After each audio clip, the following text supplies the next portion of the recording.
everyone, this is Kelly with HappyMe Yoga, and I am here with wellness expert Barbara Badolati.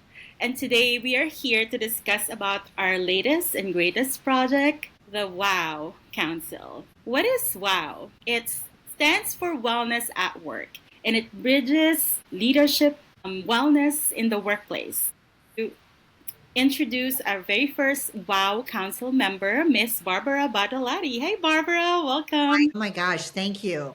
Yeah, I've been in the wellness field for 40 some years with corporate wellness for a good 30. And it's so amazing that this has evolved. And so I really appreciate you putting together a team of experts that can deliver wellness at work. Yes, I can't think of perfect person to partner with in terms of workplace wellness because Barbara has been doing this since the 1980s.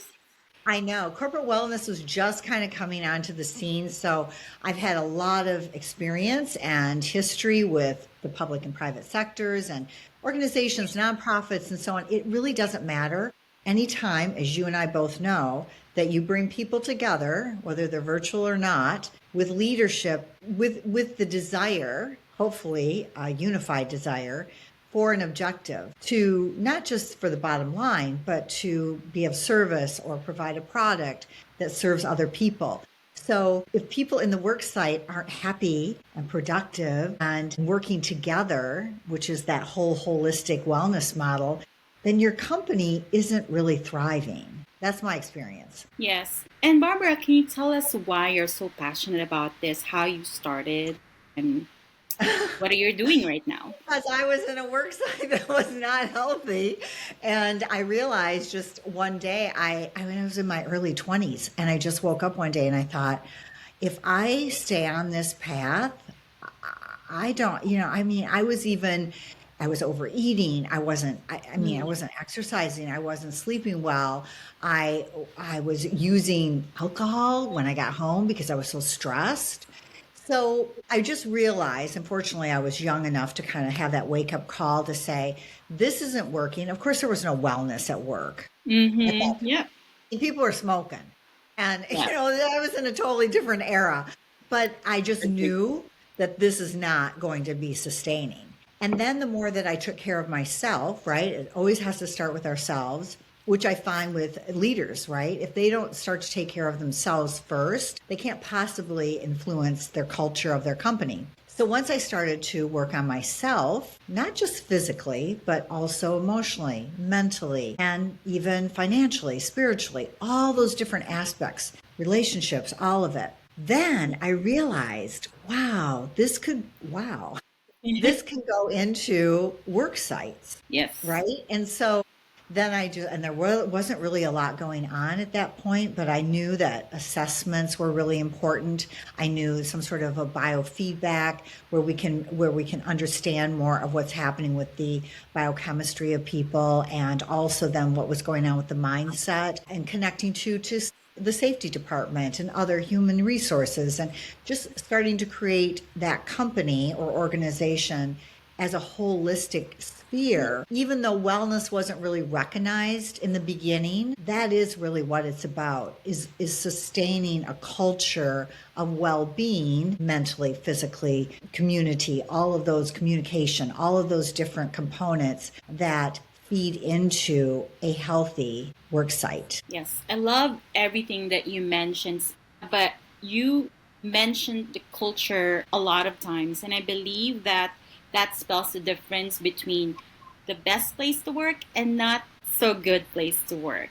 So we've worked together with some projects with Hilton and other companies. And in your experience working in the workplace and giving your talk, leading, whether you're leading movement, breath work, or leadership training, how does that look like, and what is the difference that you see afterwards in terms of the culture and the leadership?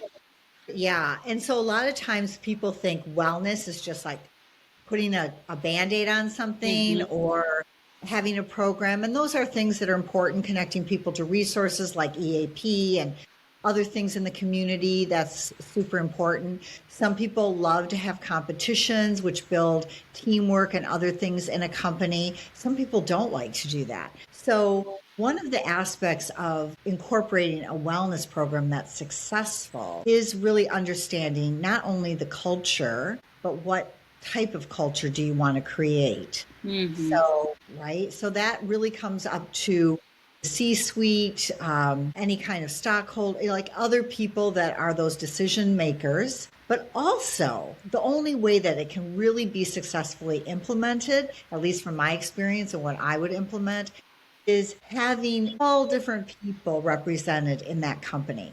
So I Mm-hmm. had always somebody from every shift. I had all different types of workers that also contributed, whether it was through the wellness committee or being champions for certain Mm-hmm. things that were really meaningful. I mean, some people really stepped up because they cared about financial well-being and they Right. had resources that they could bring into the work site. I also incorporated and involved spouses Right. because it's not just at the work site, it's also at home. These Yes. are all things that affect culture. And culture is about being happy, being a team member, working together to solve problems. So it's recognizing the value of everyone. And again, that does come from leadership or the C suite. And yet it also can be from the ground up in any Mm-hmm. aspect of the company. And so I think sometimes it's not that it's necessarily not recognized, maybe it's just not strategized in the Right. best way. Yes. A lot of things I see out there is very reactive and it's not part of the strategy. And that's why we're bringing WOW up in the workplace. The wellness at work is to make sure that the wellness is part of their business strategy. It's no longer a perk. I think gone are the days when people expect, like nutrition or healthy, Right. bar or yoga class or gym on site. I think people and employees have more expectations from their employees. In fact, we see all the numbers out there, like 80 something percent of people are looking for workplace that support their mental well-being. So these are the things that we look at in the council. And that's why I'm so happy to have Barbara be one of our main go-to expert when it comes to wellness at work. And Barbara, can you talk about your expertise and what can you bring in the workplace? Yeah, and I really do love everyone that you brought together for the council. I think that's we're a strong team and we're building our own culture as well. And so through the years of doing all different types of programming from stress management to again, being a consultant with companies is I did write a #1 bestseller. It went #1 on Amazon and it's about sleep. And that is another factor in people being healthy and bringing their best game. So that's a big part of well being. It is just one little piece. And there is so much out there as far as different ways that people can be healthy and what, like you were mentioning, nutrition or classes and so on. I think also it is understanding your workforce because there is so much value in retaining good employees. Oh, yeah. And there's cost to all of that. So, again, knowing what the issues can be for your workforce and setting up the environment, programming. I did one assessment at a company, and what we learned is that people just needed more flex time. Mm-hmm. Right. So we had to build that into the financial aspect piece of it, the HR. We had to do a lot. It's not what we thought, the people that thought, oh, we need a wellness program for this work site. Once we did that assessment, so I do want to just make sure that, yes, I mean, my expertise is sleep and I have all of this background in corporate wellness, but also it's vital for people to understand what do people really, really need. And then when they know that they've been heard and then there's action that's been taken, and sometimes it's pretty easy. Sometimes it Mm-hmm. doesn't cost a lot of money. I mean, Right. right? So It's a really, really vital, and you have a team of experts as well. So we can certainly bring our expertise, whether it's sleep or Mhm. corporate wellness strategy or whatever. So but it is knowing what do your employees or the people in your organization really need and be heard. I'm glad that you mentioned that because I want to ask you, how can they get started? Say someone is watching and you're a leader of the company, not necessarily HR, but maybe you are a CFO or someone who manages a team. What do you think are the things that they can do to start this, and how can they get in touch with you, Barbara? And of course, I'll let them know about the WOW Council later. Yeah. So my name, barbarabadolati.com, and then of course I'm on all the socials. I would say the most effective way I have found is to reach out to all the different departments, all the different shifts, find those champions in each one of those places, men, women, different ages, right?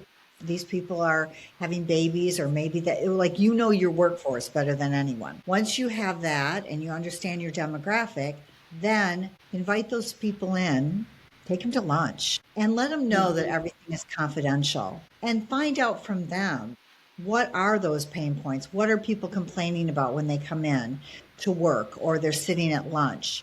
And that's a great way to do an assessment. There's also all kinds of confidential health risk appraisals. Those are really vital when it can be linked to, like, insurance companies and so on. Again, we have to be mindful of HIPAA and so on, but that's a really valuable assessment. There's also the mental health workers and different, it depends on what your benefits are, but that's another way to find out the information, even if it's just general. At least 30% of my workforce has diabetes. 80% are enlisting the mental health services that we offer. So those are good ways as well. And then I think the other is you have to look at you have to look at what's the turnover? What's it costing you to keep those employees there, happy, productive? And those are just a few ways that you can assess. And then you got to sit down and really look at, okay, what is our strategy? Not short term, but long term also, because once you build that culture, then it's there and it'll sustain you. And then you can really be profitable. Amazing. These are great information. And of course, we are here as your consultant and we can work with you and partner with you on designing and co creating what that wellness program looks like and who are the experts that's needed to deliver that in the workplace. So, Barbara, is there any last message? You have a minute. I appreciate everybody just taking a minute to listen to us. Kelly, you're doing a great job in being able to put together all of these resources for companies. You might want to just start with a sleep program or doing an assessment. So I would say start small. Kelly and I have all kinds of resources for you, and sometimes it just takes that first step. Yeah, get in touch with us here on LinkedIn and our socials. Happyme.yoga. The contact information is there, and email Kelly at happyme.yoga. All Thank right. you, Kelly. Thank you. Take care, everyone. Be safe and be well. Bye bye. Bye now.